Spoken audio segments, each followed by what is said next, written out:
Encuentros de voces. Encuentros de voces. Encuentro de voces. Encuentros de voces. Encuentro de voces. Encuentro de voces. El ritual sagrado de reparar nuestro mundo.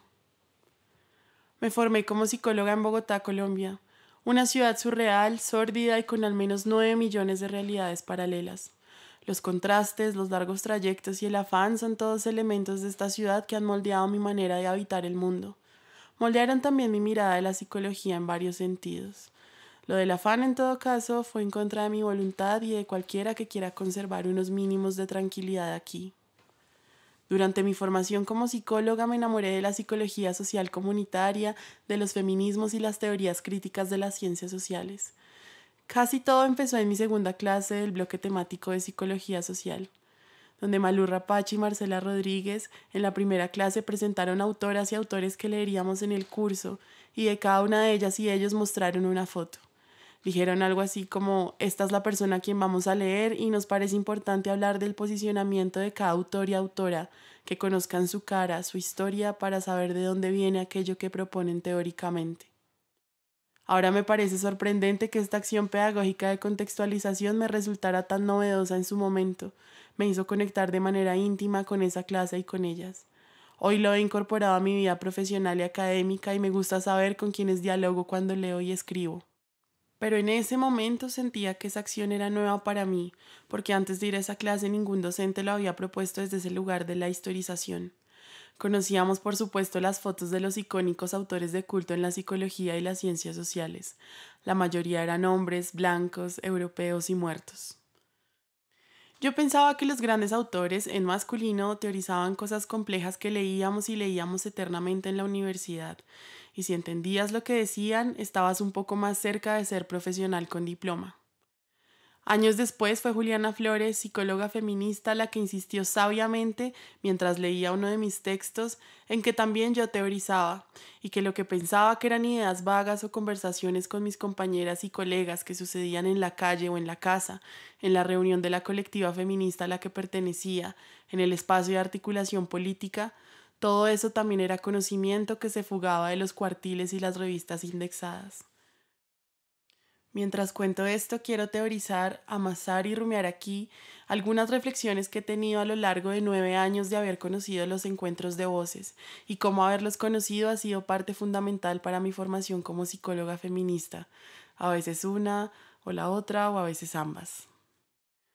Yo soy Laura Castrillón Guerrero, mujer en el sentido más profundo y cyborg de la palabra, y no mujer en el sentido de cómo la sociedad dijo que éramos las mujeres.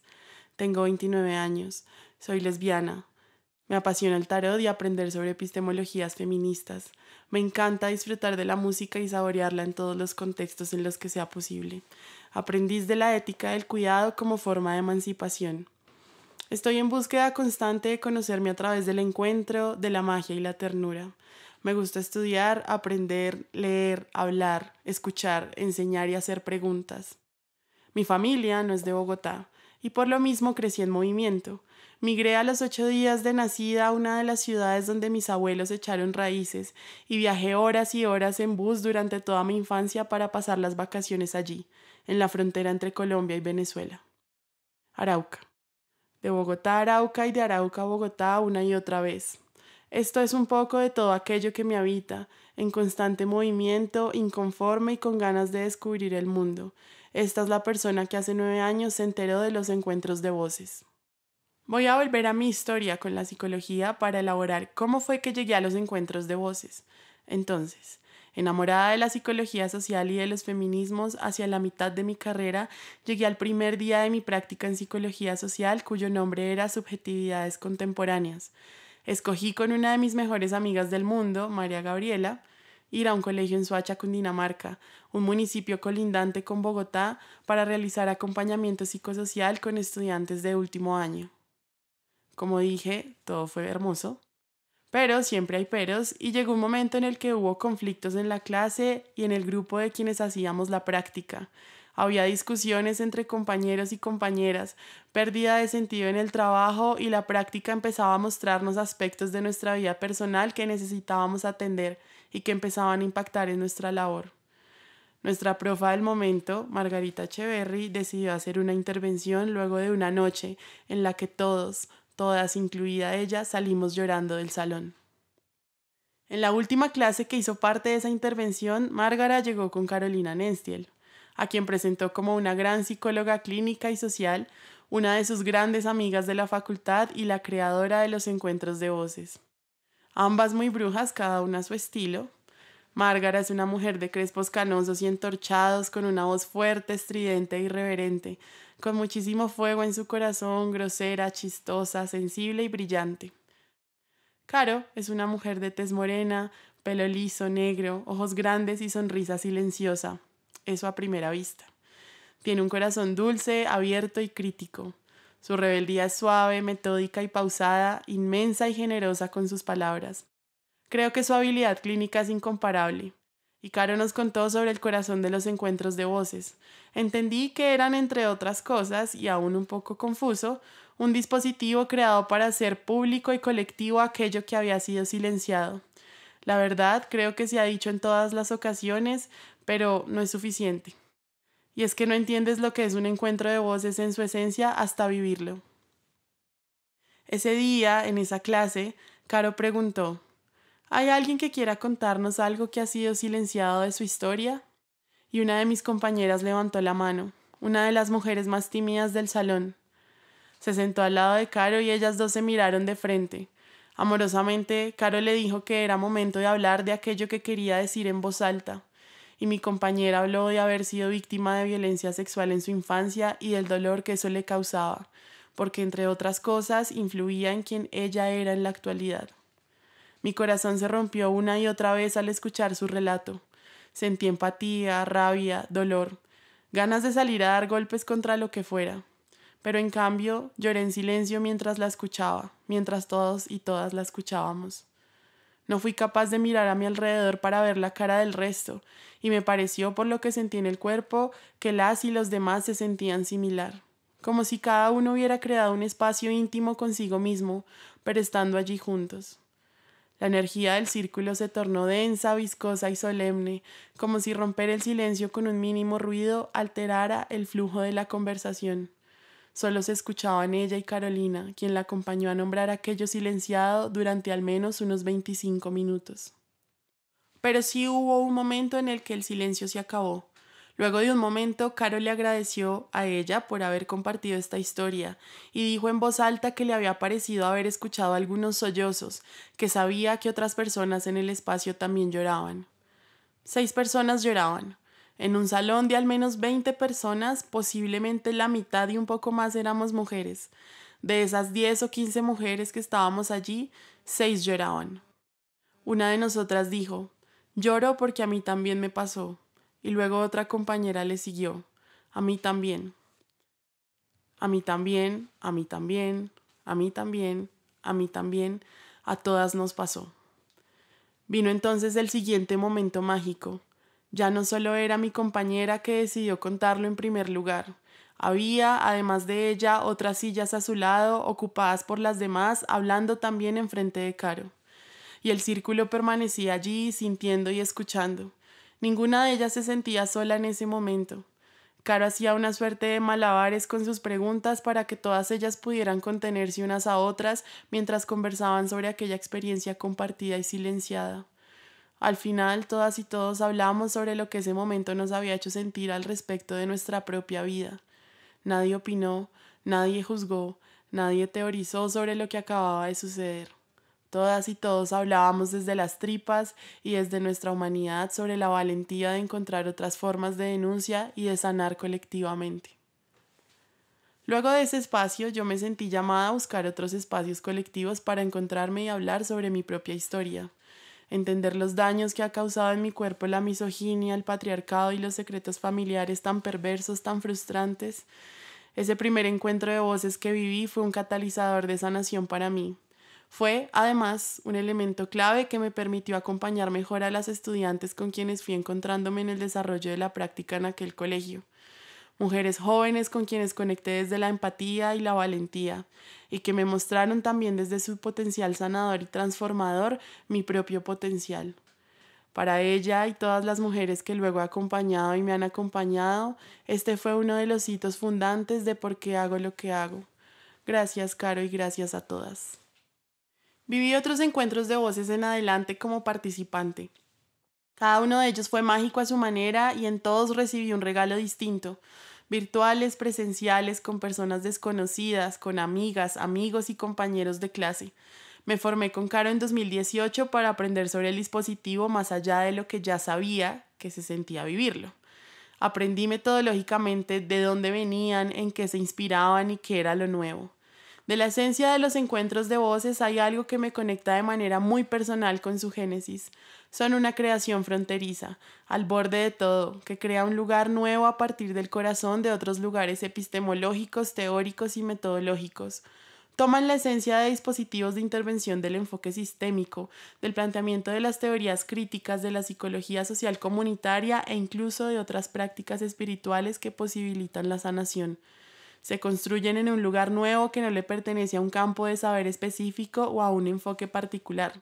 Y luego, con algo de temor, me lancé a facilitar mis propios encuentros de voces. Aun conociéndolos desde la experiencia y desde la teoría, dudaba de mí. Caro siempre ha mencionado que cada persona que decide facilitar los encuentros de voces imprime algo de su corazón y esencia en el encuentro, y que es una herramienta que se implementa cada vez diferente, porque cada grupo, historia y momento de la vida son diferentes. He realizado encuentros de voces en espacios de acompañamiento psicosocial con mujeres de procesos barriales, víctimas de crímenes de Estado, jóvenes migrantes, docentes y mujeres jóvenes que habitan espacios académicos y universitarios. A lo largo de mi historia, los encuentros de voces no aparecen como algo cotidiano, sino como algo extraordinario, un regalo que me doy y que he entregado a quienes han hecho parte de ciertos escenarios. Siempre los he traído de incógnito a espacios nuevos en los que son desconocidos y aparecen de sorpresa. Pocas veces han sido planeados, pero siempre han sido una decisión poderosa en cada proceso. Y de estas experiencias puedo decir que los encuentros de voces son profundamente sanadores, terapéuticos, mágicos y políticos. Son sanadores y terapéuticos en tanto movilizan hacia lo público aquello que ha sido privatizado por una comprensión del daño y el trauma que es colonial y neoliberal. No todo se moviliza a puerta cerrada, no todo se llora silenciosamente y de manera individual en un consultorio que desconoce el grado de responsabilidad del contexto y de las matrices de opresión en la reproducción de dicha problemática. Son sanadores y terapéuticos en tanto nos posibilitan expresar las emociones que hemos guardado o que nos han obligado a guardar porque no eran válidas o posibles, porque nos acercan a reflexiones y acciones concretas que pueden movernos del lugar, hacernos reescribir significados sobre situaciones dolorosas, frustrantes que nos han roto. Son sanadores de manera particular porque he escuchado cómo la gente nombra diversas experiencias dolorosas, pero en especial he escuchado a mujeres hablar de haber vivido violencias sexuales y basadas en género, algunas por primera vez en los encuentros de voces. He sido quien escucha como participante y también quien facilita y acompaña a nombrar esas violencias. He sido la interlocutora que se siente identificada. He abrazado a amigas y desconocidas en la intimidad que solo es posible luego de mostrarnos tan vulnerables, y he visto cómo se libera una carga o algo de esa carga cuando termina el encuentro. La violencia sexual es una de las experiencias que ha aparecido de manera reiterada y en los encuentros de voces que he facilitado y en los que he participado. Desde el acoso sexual hasta el acceso carnal violento, en diferentes etapas de la vida, en la infancia, la adolescencia, en la juventud y la vejez, y en diversos escenarios, en la casa, en la pareja, en la universidad, en el trabajo. Puedo decir que no conozco muchas experiencias que permitan hacer pública una situación tan dolorosa como esta y permitan a la persona que la cuenta por primera vez en el espacio tener la certeza de que esa experiencia moviliza a otras personas a pensar en su propia vida, desde el lugar que cada una y cada uno habita. También que el encuentro posibilita al tiempo la agencia propia para comprender que, aunque duela y aunque no existan procesos de sanación lineales, una historia dolorosa no condiciona el resto de la vida y que aún recordando en la memoria del cuerpo aquello que dolió, podemos construir una vida distinta, libres, aliviadas y ligeras. Y los encuentros de voces son mágicos, porque en el lugar fronterizo que habitan movilizan la energía de quienes participan hacia la conexión con las y los otros. porque en todos los encuentros de voces que he vivido he entendido la sincronía de quienes llegamos allí, así como la correspondencia que existe entre aquello que alguien decide hacer público y decir en voz alta, con los procesos que cada una y cada uno de los que configuran el círculo necesitan escuchar y sentir. Hay también cantidades enormes de magia en la posibilidad de jugar y conectar con nuestras niñas y niños interiores. Me he conectado con la posibilidad de jugar, siendo una mujer adulta, en los encuentros de voces. Esto es algo así como jugar para sanar. Hacia 2018 facilité un encuentro de voces con víctimas de violencia política en Colombia, en el que una mujer decidió hablar de la falta que le hacía a su hijo, que fue desaparecido por las fuerzas militares a principios de los años 2000. Luego de haberle estigmatizado y criminalizado por su liderazgo político años atrás. En este espacio, otras personas eran víctimas de crímenes de Estado. Le propuse a todo el grupo materializar a través de la energía de nuestras manos el recuerdo de nuestros seres queridos, su presencia a través de una flor imaginaria que le sería entregada a ella, pues mencionó en su relato que recordaba un ramo de flores que su hijo le había regalado. Así que cada una y cada uno frotó sus manos fuertemente hasta que la fricción de las palmas generó en cada uno una especie de bola de calor. Entonces les pedí que imaginaran que de allí crecía una flor y que uno por uno le entregaran esa flor a ella, junto con una palabra que a cada persona le recordara a un ser querido que ya no estaba. Una mujer mayor le entregó la flor imaginaria en último lugar. Ambas se abrazaron por al menos 2 minutos. La mujer mayor le susurró algo que nadie más escuchó, pero al terminar el abrazo, juntas lloraban mientras ella se reía y le daba las gracias, y le dijo: «Es que tu blusa está toda llena de flores, es como si él me las hubiera mandado y ya no son imaginarias». Nos reímos y el espacio terminó así, con una coincidencia tal vez, o un acto mágico y poderoso de presencia de su hijo, haciéndole saber que allí estaba con ella a través de las palabras de quienes conformábamos el círculo, y de una blusa con estampado de flores escogida al azar en la mañana por otra mujer. Magia, en todo caso. Los encuentros de voces también son políticos, porque nos movilizan a subvertir aquello que ha sido silenciado. Cuando realicé mi maestría en estudios culturales, decidí profundizar e investigar sobre la producción del silenciamiento de estas violencias, como una práctica constitutiva de las universidades como instituciones. Mi apuesta iba, 1, sobre entender cómo operaba el silenciamiento y cómo se expresaba, y 2, mostrar cómo ese silenciamiento impacta en los modos en los que se produce el conocimiento en la universidad.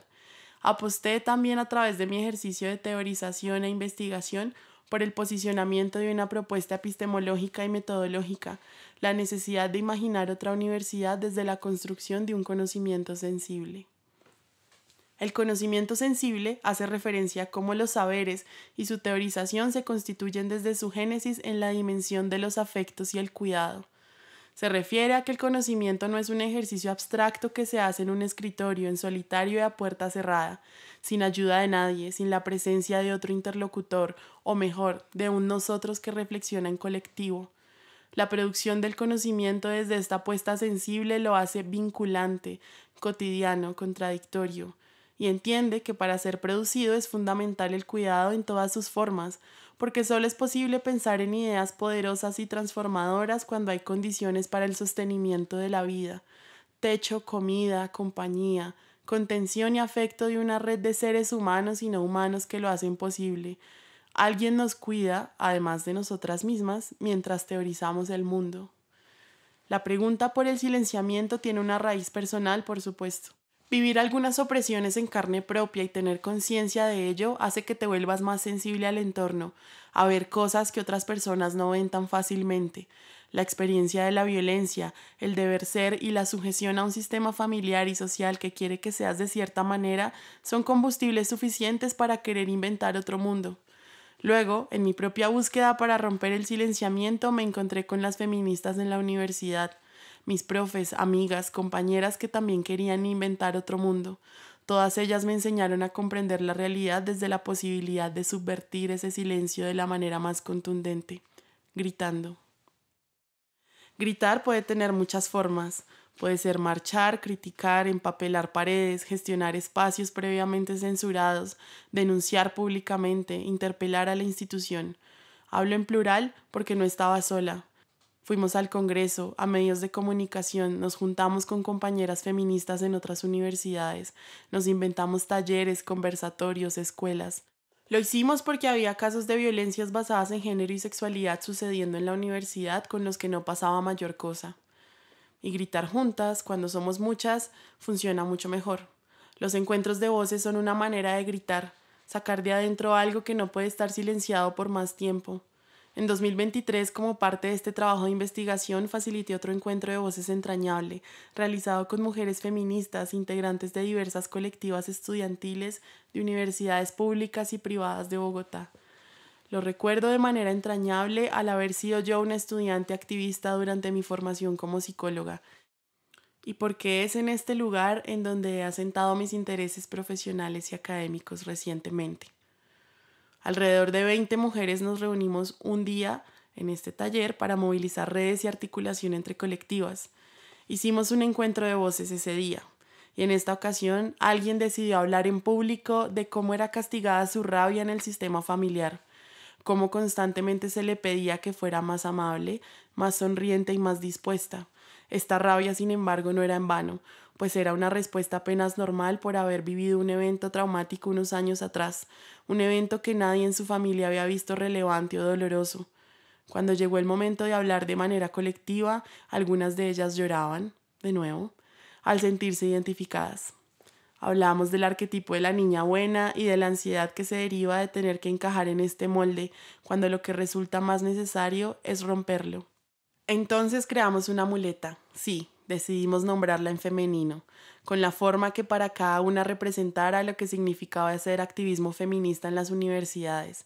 La hicimos desde cero, había tela, hilo y agujas, hubo dinosaurios, gatos, lunas, fuegos, cuerpos de mujeres, puños, todas amuletas poderosas porque fueron creadas de manera artesanal desde el fuego interior de cada una. Avanzó este espacio hacia ver la conexión entre la ruptura del molde de la niña buena, no solo en el ámbito familiar, sino también en las universidades.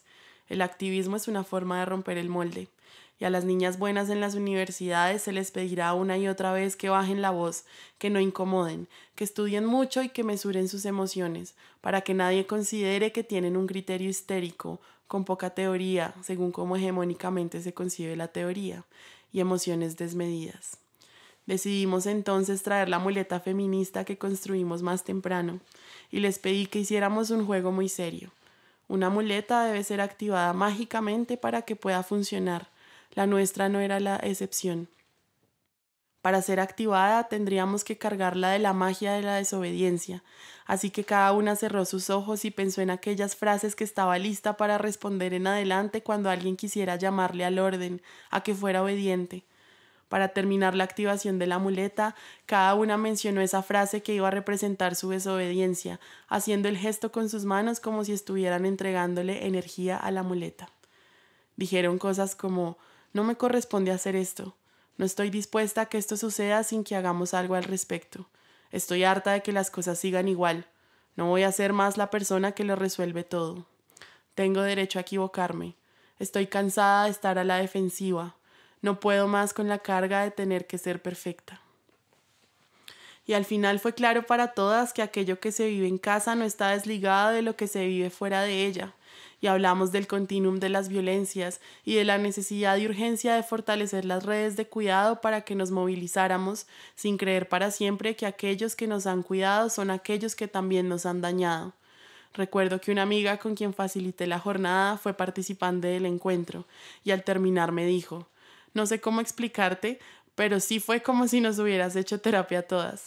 Me reí y le dije que lo terapéutico había sido encontrarnos tantas para dejar de sentirnos solas en esta experiencia. Justo ella, a mitad del encuentro, fue quien dijo en voz alta: no sé quién más necesita escuchar esto, pero yo he vivido esta situación y hoy con el paso del tiempo puedo decirlo tranquilamente, porque tuve amigas y una red que me sostuvo, porque si no hubiera tenido un espacio similar a este, donde decir públicamente lo que me pasaba, no hubiera podido contar la historia hoy. Así que los encuentros de voces son políticos, precisamente porque subvierten las lógicas del acompañamiento psicosocial más tradicional. y movilizan la propia agencia para reconocer que aquello silenciado no es algo que nos ocurre a nosotras únicamente, que no tenemos que vivir aquello que nos duele en silencio y de manera solitaria. Y por lo mismo nos moviliza a fortalecer las redes de cuidado y afecto que derivan en incidencia para transformar nuestras vidas. Yo he escuchado varias veces en encuentros de voces cosas como «me siento tan identificada con lo que dices, pero no había podido decirlo», o «me siento similar y no hay nadie a quien decírselo y que lo pueda entender».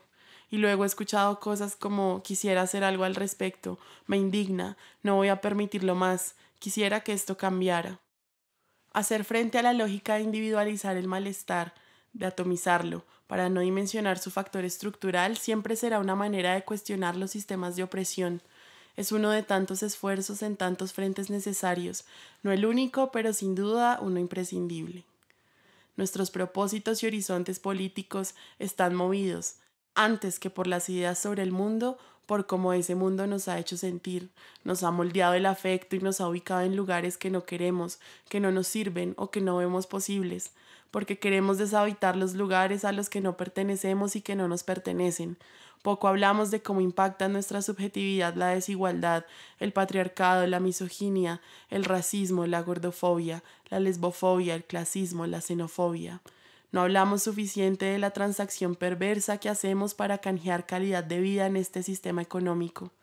La ansiedad, la obligatoriedad de vivir de cierta manera, la soledad, el déficit de atención, la depresión, la frustración, el silenciamiento. No hablamos suficiente de los largos procesos que llevamos a cabo para salir de relaciones violentas con familiares, amigas, amigos, parejas, para decir que no a algo, a lo que sea, sin sentir culpa. Renunciar a un proyecto de vida o a una etiqueta que no nos pertenece. No hablamos de lo político y emancipador que puede ser aprender a disfrutar de nuestro cuerpo con quienes amamos y hacerlo fuera de los márgenes establecidos. Reclamar que la emancipación es también a través del goce, el placer y la ternura. No siento que sea una conversación común hablar de la dimensión política del autocuidado y del cuidado de nuestras redes de afecto como una forma de subvertir lo que nos han enseñado. Y creo que eso es lo que me parece oxigenante de los encuentros de voces.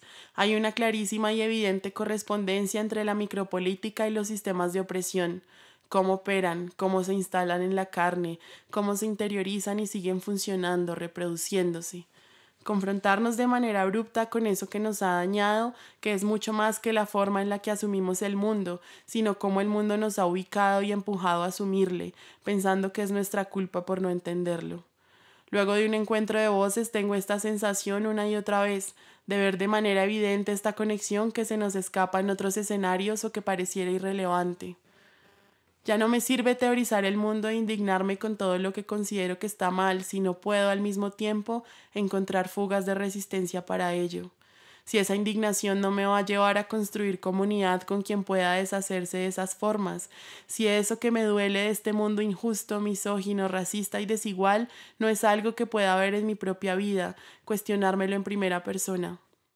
No me sirve teorizar el mundo e indignarme con todo lo que considero que está mal si no puedo ver más allá de ese paisaje y sentir amor y ternura radical por quienes amo y por mí misma, tratando de resistir desde adentro.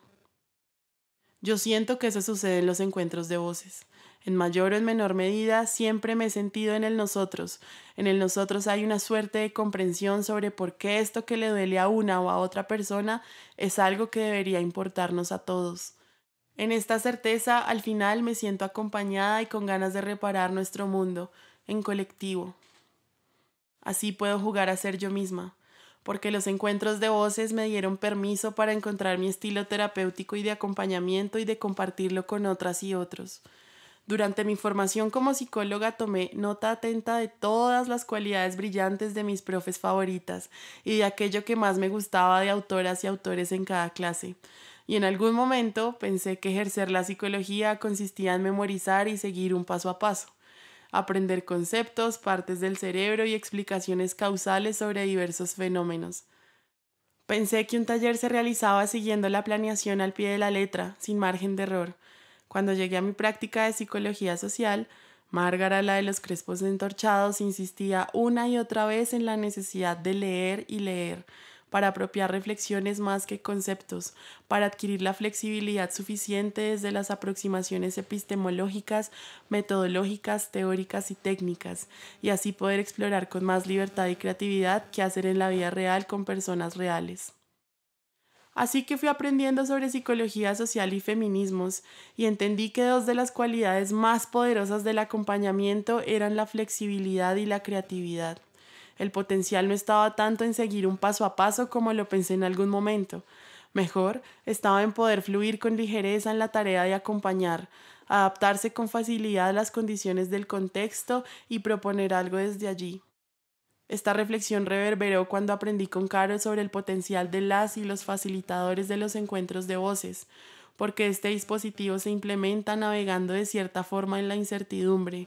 No sabes qué va a pasar, no sabes quién va a hablar o qué va a decir, no sabes tampoco cómo va a terminar y qué se va a tejer en colectivo, de dónde vendrá la inspiración para realizar algo que convoque al nosotros. Eso, por supuesto, no depende únicamente de quien facilita, pero quien facilita sí puede convertir cada cosa que suceda en una posibilidad de acompañamiento. He aprendido que otro componente mágico y bello de los encuentros de voces está en la capacidad de sorprenderse con lo que suceda, lo que sea, porque siempre habrá una historia valiosa que acompañar, siempre será lo que el círculo necesita. La primera vez que facilité un encuentro de voces pensé en todo esto y no desde la calma, sino desde la angustia. Quería hacerlo bien, que tuviera sentido para la gente, poder hacer buen uso del tiempo, de las palabras y conectarme profundamente con quien contaba su historia. Sobre la marcha, entendí que no importaba tanto aferrarme a un guión en mi cabeza como sí importaba tener claro el para qué de cada espacio. Pero el paso a paso en todo caso es importante. Primero, abrir el círculo y crear confianza. Segundo, confiar en que habrá una historia que escuchar y no temer al silencio que la antecede.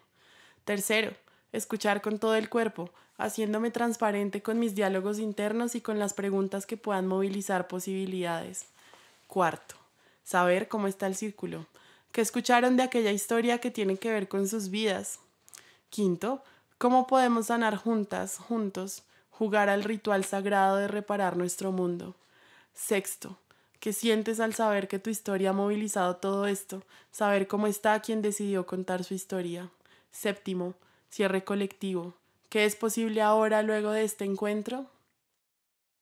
Con Caro y los encuentros de voces entendí también que, más que impostar la neutralidad, que no existe, son la genuina curiosidad y apertura las que permiten acercarse a la gente que acompañas. Acompañar requiere de un trabajo personal importante y permanente, requiere de conocer la propia historia para saber con qué fibras entro al baile de las preguntas, me permite conocer mis límites y mis posibilidades. Con esto en la mente y el corazón, sé que ha sido más potente decir en ocasiones, no puedo no sentir rabia con esto que me cuentas. Me encuentro también en tu frustración. Celebro lo que dices, porque sé que es importante para ti. ¿Puedo abrazarte? Se me corta la voz al decirte esto, porque empatizo con lo que me estás contando.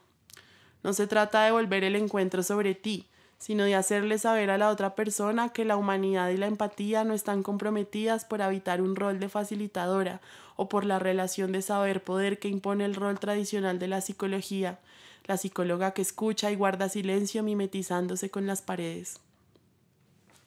Al mismo tiempo, tengo que decir que no soy solo psicóloga. Yo me formé como feminista, como magistra en estudios culturales y también como voluntaria. Todo ese camino me ha permitido aprender otras herramientas de intervención y de trabajo comunitario, otras formas de transformar la realidad.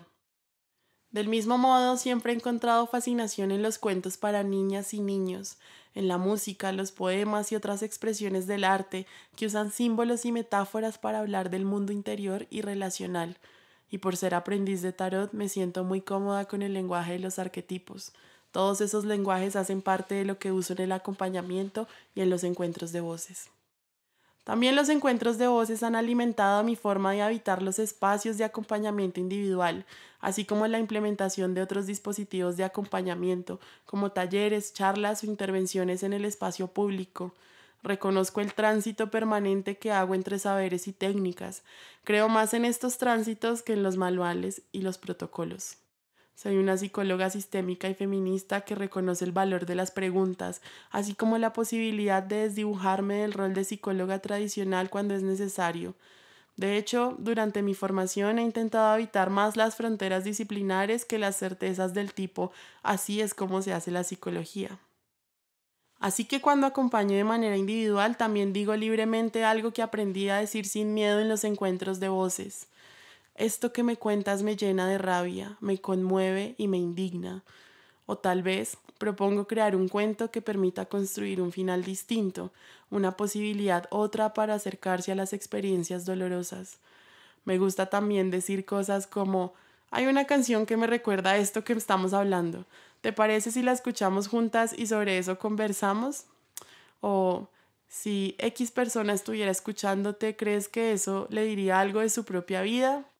A veces uso algún arquetipo del tarot para tratar de elaborar una nueva narrativa integradora de experiencias. Y aunque el uso de estas estrategias que menciono no le pertenecen a los encuentros de voces y más bien me he permitido traerlas para hacerlos a mi modo, sí debo decir que fue la posibilidad de crear que aprendí con Caro la que me permitió navegar más libremente en mi ejercicio profesional para traer cosas distintas a eso que le pertenece al saber disciplinar. Aprendí que la técnica importa en tanto permite transmitir sentido, pero el sentido no puede ser improvisado. Esa postura sí debe ser clara y contundente. ¿Para qué acompañamos? ¿Desde dónde acompañamos? He integrado de ellos un objetivo claro que siempre quiero recrear en otros espacios, la necesidad de posibilitar un nosotros en la conversación, así como reconocer que el potencial sanador, terapéutico, mágico y político no reside en quien facilita, sino en la relación que surge del encuentro, que cada persona trae al encuentro de voces aquello que puede ofrecer, aún sin saberlo. También es así en las relaciones y en el flujo natural de la vida. Seguir jugando e inventarnos nuevas reglas. Estar contando esto me permitió ver algo de lo que no era tan consciente en mi proceso formativo. Yo me enamoré de este saber qué es la psicología al tiempo que me alejé de ella tantas veces, gracias a las profes feministas que me acompañaron en el camino, gracias a la creadora de los encuentros de voces y a todas las comadres cuidadoras que se sentaron alrededor de ese fuego que emanaba de ellos y que creció y creció con los años. Se los agradezco porque ningún proceso está separado del otro, porque entiendo hoy el sentido que tienen para mí. Gracias, porque transitar las fronteras del quehacer me ha dado herramientas poderosas para ser una especie de mujer mutante, cyborg, animal, espíritu, que conjuga en su mundo muchas maneras de comprenderlo y de desbaratarlo. Porque entendí desde ese primer encuentro de voces que si la teoría no te atraviesa de verdad el cuerpo, entonces los libros, los conceptos y sus reflexiones se irán pronto, se te van a olvidar. Aprendí a acompañar mientras me acompañaba el colectivo. Aprendí a conocerme al tiempo que conocía a mis compañeras y compañeros desde la empatía. Aprendo hoy cuando me veo en el reflejo de las otras y los otros sentados en círculo.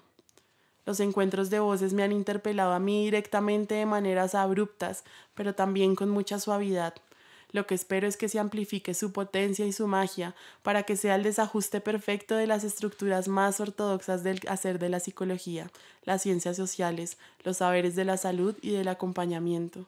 Espero que haya más rebeldía, desobediencia y curiosidad para descubrir los nuevos lugares que hacemos cuando decidimos salirnos del que nos asignaron como único.